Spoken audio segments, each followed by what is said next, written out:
Market లో invest చేసి మీ డబ్బులు డబుల్ చేసుకోవాలనుకుంటున్నారా? సుందరరామిరెడ్డి గారి లైవ్ సెమినార్ కి అటెండ్ అవ్వండి.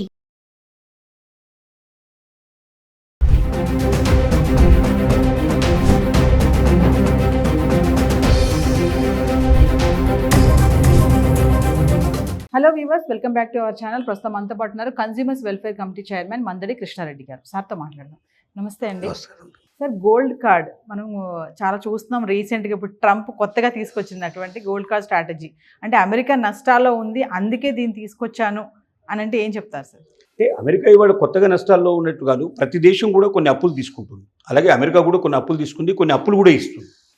చాలామందికి అప్పులు ఇచ్చిన దేశంగా కూడా అమెరికా ఉంది. అలాగే వరల్డ్ బ్యాంక్ కూడా కొంత ప్రతి సంవత్సరం కొంత డబ్బు అమెరికా ద్వారా వెళ్తుంది, అది ఇతర దేశాలకు కూడా సాయంగా అందుతుంది.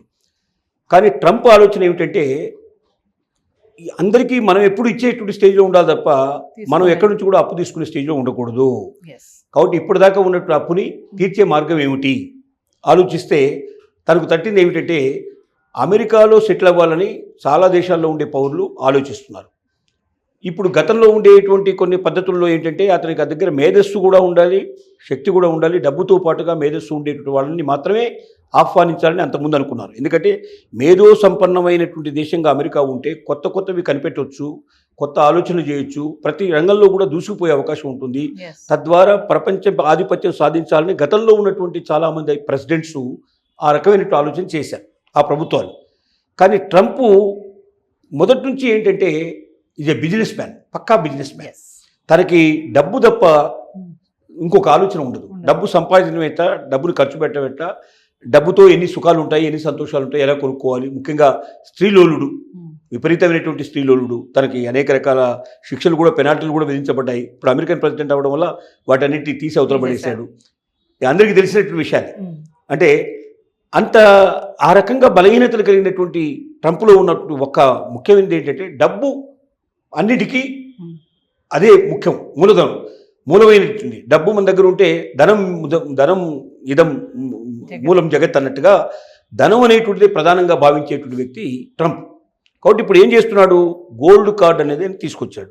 ఈ గోల్డ్ కార్డ్ ద్వారా మీరు ఎవరైనా సరే భారతదేశం అమెరికాలోకి ప్రవేశించదలుచుకుంటే, భారతీయులు కానీ ఇతరులు ఎవరైనా సరే ప్రవేశించదలుచుకుంటే సుమారుగా ఇండియన్ కరెన్సీలో 47 కోట్లు ఉండేటట్టుగా, ఇంచుమించుగా 50 కోట్లకి చేరేటట్టుగా ప్లాన్ చేశాడు, పథకం చేశాడు.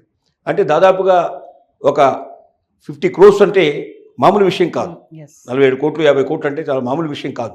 ఒక ఇద్దరు వస్తే 100 కోట్లు వచ్చేసింది, 10 మంది వస్తే 1000 కోట్లు వచ్చేసింది. అలాగా తనకున్న అప్పులు తొందరగా అతను ఏం ఆశిస్తున్నాడంటే 1 కోటి మంది కనీసం మినిమం ఈ గోల్డ్ కార్డు కొంటారు అనేటువంటి భావంలో ఉన్నాడు. అంటే ఇక వాళ్ళకి ఏం అడగడు, నువ్వు గతంలో ఏం చేశావు, నీ మీద ఏమైనా కేసులు ఉన్నాయా, లేకపోతే నువ్వు ఆ దేశంలో ఎలా సంపాదించావు, ఎక్కడి నుంచి వచ్చింది డబ్బు, ఇవేవి అడిగేటువంటి అవకాశం ఉండదు. 50 కోట్ల విలువైన సంపద మా దేశాన్ని నువ్వు తీసుకొచ్చావా, నీకు రెడ్ కార్పెట్ వేస్తాం వచ్చేసేయని చెప్పి పిలుస్తున్నాడు. తద్వారా తనకు అమెరికాకు ఉన్నటువంటి ప్రస్తుత అప్పులు మొత్తం తీర్చేసుకొని ఇక నుంచి అమెరికా అప్పులు ఇవ్వడమే తప్ప అప్పులు తీసుకోదు అనేటువంటి పరిస్థితికి తీసుకొచ్చినట్టయితే అమెరికన్స్ ఇంకా ఎక్కువ ఆనందపడతారు, ఎక్కువ సంతోషపడతారు, తనని మళ్ళీ మళ్ళీ గెలిపించే అవకాశం ఉంటుంది. కాబట్టి తద్వారా తన సుస్థిరమైన పరిపాలన తను చేసుకునే అవకాశాలు ఉంటాయనేది ఆశపడుతున్నాడు. అదే సందర్భంగా ఏ ప్రెసిడెంట్ చేయనటువంటి చర్యలు తీసుకోవడం ద్వారా, అంటే వలస వచ్చిన వాళ్ళని బయటికి పంపించేయటం, డబ్బున్న వాళ్ళని లోపలికి ఎంట్రీ చేయడం, తద్వారా అమెరికాను బలపరచడం, ఆర్థికంగా సుసంపన్నం చేసుకోవడం, తద్వారా ప్రపంచంలో నెంబర్ 1 ప్లేస్లో అమెరికా ఉండాలనే తాపత్రయంతో ఈ పనంతా చేస్తున్నాడు. అంటే దీనివల్ల మన వాళ్ళకి లాభమా నష్టమా సార్? ఏంటి అసలు ఇంపాక్ట్ ఎలా ఉంటుంది? ఇండియాలో గోల్డ్ కార్డు కొనగలిగే వాళ్ళు డెఫినెట్గా ఉన్నారు. ఎందుకంటే మన దగ్గర సంపన్నులు కనీసం కొన్ని మనకు లక్షల్లో కాకపోయినా వేలల్లో సంపన్నులు అయితే మన దగ్గర ఉన్నారు. అంత డబ్బు కట్టగలిగేటువంటి పరిస్థితిలో ఉండేవాళ్ళు కూడా మన దగ్గర ఉన్నారు. కొన్ని 1000 మందో 2000 మందో ఒక 5000 మందో 10,000 మందో సుమారుగా మన దేశం నుంచి వెళ్ళారని అనుకుందాం. కానీ వాళ్ళు మామూలుగా కూడా వెళ్ళి 6 నెలలకోసారి మొత్తం ప్రపంచం అంతా చుట్టేసి వచ్చేవాళ్ళు. వాళ్ళకి అమెరికా వెళ్ళినంత మాత్రం భారతదేశానికి వచ్చేటువంటి లాభాలు ఏముండవు. ఎందుకంటే మధ్యతరగతి వాడు అమెరికా వెళితే తను సంపాదించిన సంపాదనలో మ్యాక్సిమం దాచిపెట్టుకుని అమెరికా మళ్ళీ ఇండియాకు పంపిస్తాడు. తద్వారా ఇండియా లోపల కొంత మనం ఆర్థికంగా నిలదొక్కుకోవడానికి, ఇక్కడ ఆర్థిక అవసరాలు తీరడానికి, ఇక్కడ భారతదేశం సుసంపన్నం కావడానికి ఒక మార్గం ఛానల్ ఏర్పడింది ఇప్పటిదాకా. డబ్బున్నవాడు అమెరికా వెళితే అక్కడ ఖర్చు పెట్టడానికి వెళ్తారు తప్ప అక్కడ కొత్తగా సంపాదించడానికి అక్కడ అవకాశాలు తక్కువ. ఎందుకంటే ఇతను ఇండస్ట్రియలిస్ట్గా వెళ్ళడం లేదు అక్కడికి. ఇతను డబ్బు ఓ 47 కోట్లు నాకు కావని అక్కడ అమెరికా కట్టేస్తున్నాడు, అక్కడ వెళ్తున్నాడు. చేస్తే ఏం చేస్తాడు, అమెరికాలో వ్యాపారం ఏదైనా చేసినా కూడా అమెరికాకే ట్యాక్సెస్ పోతాయి తప్ప ఇండియాకి వచ్చేది ఏముండదు. అది కాక ఇండియాలో అతనికి ఉన్నటువంటి మూలాన్ని తగ్గించుకునే ప్రయత్నం చేస్తాడు. ఇక్కడ నుంచి మొత్తం మెల్లమెల్లగా అక్కడ షిఫ్ట్ అయిపోతాడు. అంటే ఇక్కడ ఉన్నటువంటి ధనాన్ని అక్కడ షిఫ్ట్ చేసే ప్రయత్నం చేస్తాడు, ఇక్కడ ఉన్న ఆస్తులను అక్కడ షిఫ్ట్ చేసే ప్రయత్నం చేస్తాడు. అంటే ఇక్కడ అమ్మేసి అక్కడ కొత్తగా కొంటాడు. అంటే మెల్లమెల్లగా భారతదేశం లోపల సంపన్నుల యొక్క సంఖ్య తగ్గిపోతుంది, అమెరికాలో సంపన్నుల సంఖ్య పెరిగే అవకాశం ఉంది. తద్వారా భారతదేశానికి నష్టమే తప్ప లాభం లేదు, అమెరికాకు లాభం తప్ప నష్టం లేదు. కాబట్టి ఇలాంటి ఒక గేమ్ చేంజ్ ఒక ప్లాన్ చేశాడు. అంటే ఇతర దేశాలని బలహీనపరచడం, అమెరికాను బలవంతం చేసుకోవడం, దాన్ని సమర్థంగా ముందుకు తీసుకెళ్లాలనే లక్ష్యంతో చాలా ఉన్నాయి దీని వెనుక. ఒక రకమైన కుట్ర కూడా ఇది చెప్పాలంటే, నేను చెప్పాలంటే. ఎందుకంటే మనం ఏమనుకుంటున్నాం, ఇప్పటికి 3rd ప్లేస్లో ఉన్నాం ఆర్థిక దేశాలతో మనం వచ్చినట్టు 3 దేశాల్లో ఉన్నాం.